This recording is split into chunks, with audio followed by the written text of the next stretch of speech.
નમનનો, નમસ્કારનો, વંદનનો, પ્રણામનો બહુ મહિમા છે. નમન, વંદન, પ્રણામ, નમસ્કાર, નમસ્તે આ બધા શબ્દ, પરંતુ આ બધામાં ભેદ રહેલો છે.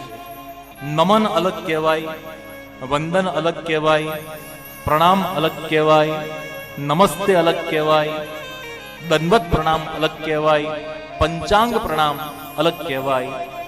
પ્રણામ એટલે પ્રામાણિકતાના પ્રણામ.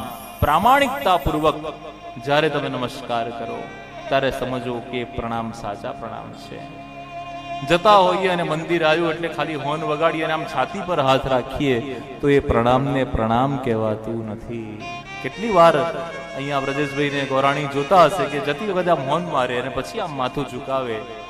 ઘણા લોકો હોય છાતી પર હાથ રાખે, પરંતુ એ પ્રણામ પ્રણામ નથી. વંદન એટલે વફાદારી અને પ્રणाम એટલે प्रामाणिकता पूर्वक ना प्रणाम. प्रभु ने ये दे दिया है तो प्रणाम होना चाहिए. उनको थैंक यू, उनको धन्यवाद हर रोज प्रतिदिन करना चाहिए. बे हाथ जोड़ाई ए वंदन वंदन नहीं. नमन नमन में फेर है बहुत नबे नादान. चीता चोर नमे जैसे तीर और कमान. नमन नमन માં પણ ફેર છે. ચોર ચોરી કરવા આવે ને તો દિવાલમાં કાણું પાડી અને સાષ્ટાંગ દંડવત પ્રણામ કરતો એવી રીતે અંદર પ્રવેશ કરે.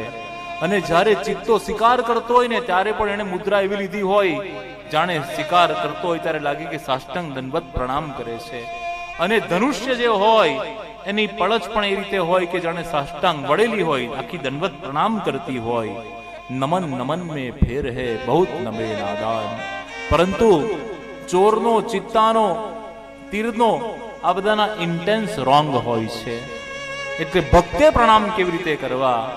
બે હાથ જોડાઈ એ પ્રણામ પ્રણામ નથી. બે હાથ જોડાઈ અને માથું નમે એને પણ નમન કીધા નથી.